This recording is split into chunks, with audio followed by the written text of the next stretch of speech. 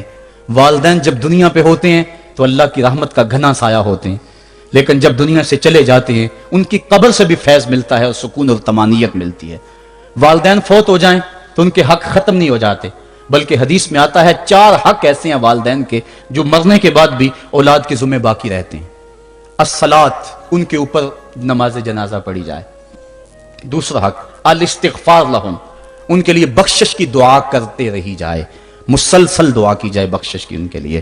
اور ایک روایت میں نے پڑھا ہے اگر کوئی بندہ اس کے والدین حالت ناراضگی میں فوت ہو گئے, والدین ناراض تھے, موقع نہ مل سکا منانے کا اور والدین فوت ہو گئے, تو حدیث میں آتا ہے کہ وہ کثرت کے ساتھ, ایک تو اپنی خالہ کے ساتھ, ماں اگر فوت ہوئی ہے تو باپ ہوئی ہے تو باپ کے بھائیوں کے ساتھ اس نے سلوک کرے, باپ خوش ہوگا.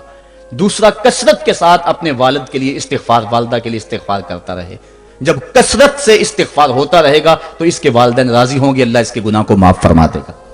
دوسرا حق والدین کا یہ ہے استغفار لہم, ان کے لیے بخشش کی دعا کی جائے, حدیث میں آتے ہیں. تیسرا حق بر الاصدقاء, ماں کی سہیلیوں, بہنوں اور رشتہ داروں کے ساتھ, اور باپ کے دوستوں, بھائیوں اور رشتہ داروں کے ساتھ اس نے سلوک کیا جائے. اور چوتھا حق انجاز الوعد, وعدوں کو پورا کرنا, یعنی ماں نے یا باپ نے جو وعدے کیے ہوئے تھے, مسجد سے کوئی وعدہ تھا, مدرسے سے وعدہ تھا, کسی فلاحی تنظیم سے وعدہ تھا, کسی غریب سے اعانت کا وعدہ تھا, یا ان کا معمول تھا اعانت کرنے کا, تو جو ان کے معمولات ہیں اچھائی کے ان کو جاری رکھا جائے اور اس سلسلے کو باقی رکھا جائے. تو یہ 4 حق ایسے ہیں جو والدین کے مرنے کے بعد بھی اولاد کے ذمہ باقی رہتے ہیں. والدین اللہ کی بہت بڑی نعمت ہے. جب یہ سایہ سر سے اٹھ جاتا ہے تو پھر پتہ چلتا ہے کتنا گھنا سایہ تھا. صاحبو, جن کے والدین زندہ ہیں وہ ان کی زندگی کو غنیمت سمجھے, اور جن کے والدین کا گھنا سایہ ان کے سر سے اٹھ گیا ہے وہ ان کے لیے استغفار اور کثرت دعا سے ان کی رضا حاصل کرنے کی کوشش کریں. اللہ تعالیٰ نے والدین کی رضا میں ہی اپنی رضا کو چھپا کے رکھا ہوا ہے, اور یہ والدین اتنا بڑا سرمایہ ہے. میں آپ حیثیت کیا رکھتے ہیں, خود امام الانبیاء صلی اللہ علیہ وآلہ وسلم نے والدین کی آرزو کی ہے. حدیث میں آتا ہے, امام سیوطی نے اس کو الحابل الفتاوی میں لکھا ہے, امام حیثمی نے بھی اس کو کنز الامال میں لکھا ہے. ایک دن حضور نماز عشاء پڑھانے آئے, نماز عشاء پڑھانے کے لیے مصلی پہ کھڑے ہوئے, تا حد نظر صحابہ تھے. حضور کو دیکھ کر ادب سے کھڑے ہو گئے, بس آنکھیں چھلکنے لگیں. پھر حضور نے روتے روتے کہا, لو ادرکت والدی او احدہما, کاش آج میرے ماں باپ زندہ ہوتے یا ان میں سے کوئی ایک ہی زندہ ہوتا. انسان نے دکھوں کی زندگی گزاری ہو, بعد میں اللہ خوشحالیاں دے دے, تو انسان آرزو کرتا ہے کہ کاش آج میرے ماں باپ زندہ ہوتے, میرے دکھوں بڑا دور دیکھا تھا, آج سر پہ عزتوں کی سجی ہوئی دستار بھی دیکھتے, میری غربت دیکھی تھی, دولت کی ریل پیل بھی دیکھتے, میرے گھر میں پریشانیاں دیکھی تھی, میرے گھر کے آنگن میں محبتوں کے کھلے ہوئے گلاب بھی دیکھتے.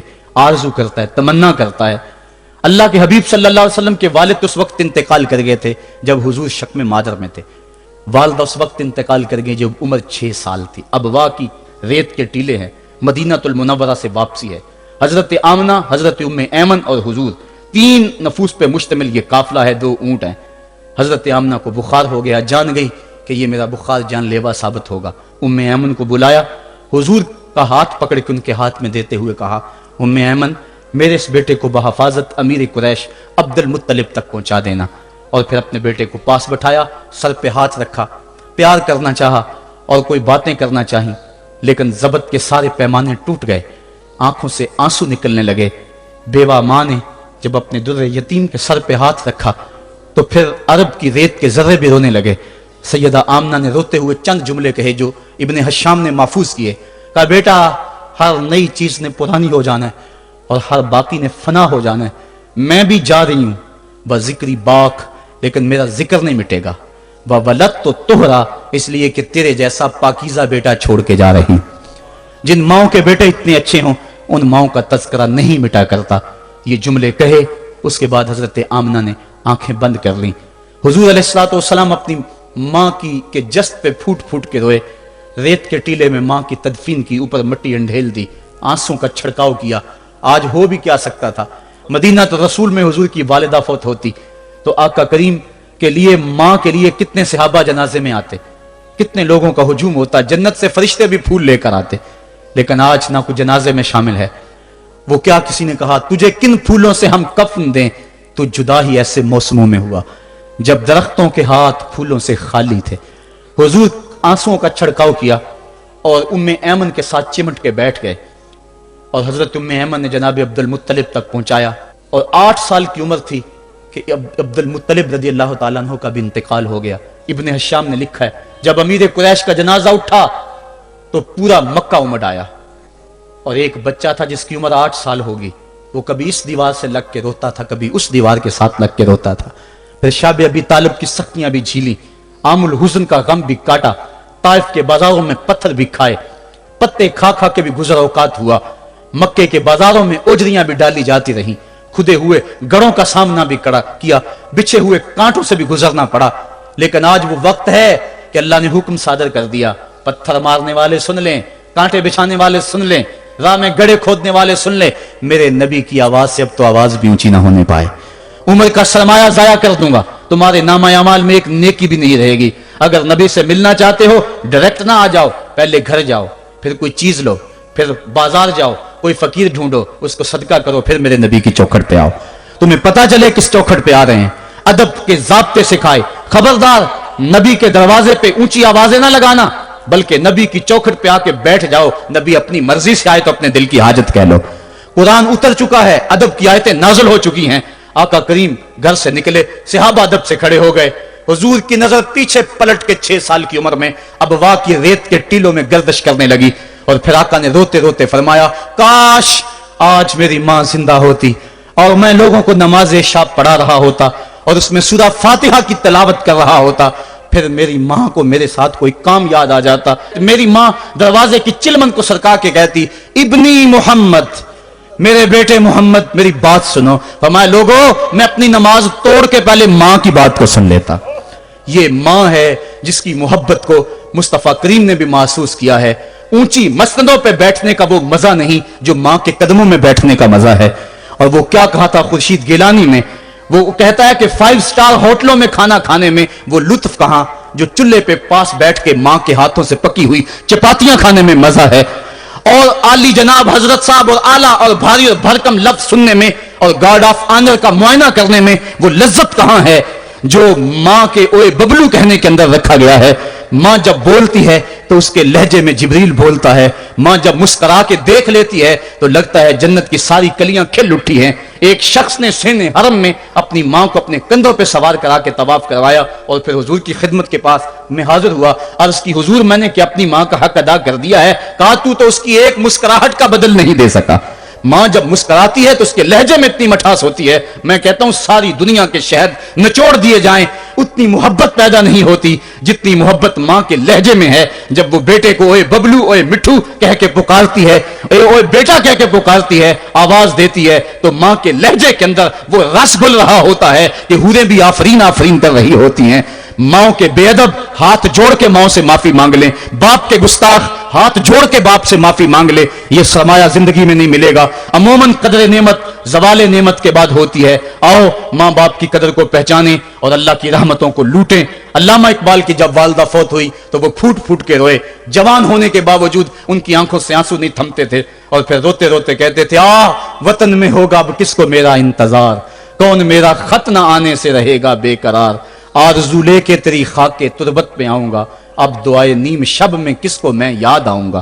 کون پچھلے پہر اٹھ کے دعا کرے گا, ماں ہی دعا کرتی ہے. ماں کے جب ہاتھ اٹھ جاتے ہیں تو اجابت کے سارے دروازے کھل جاتے ہیں. ماں جب بولتی ہے اور دعا کے لیے ہاتھ اٹھا دیتی ہے, اللہ رحمت کے سارے دروازے کھول دیتا ہے اور قریب آ کے ماں کی فریاد کو سنتا ہے. ماں کی دعا جو اولاد کے حق میں ہے, مظلوم کی دعا اور مسافر کی دعا, حدیث میں آتا ہے یہ 3 دعائیں ایسی ہیں جو رد نہیں ہوتی.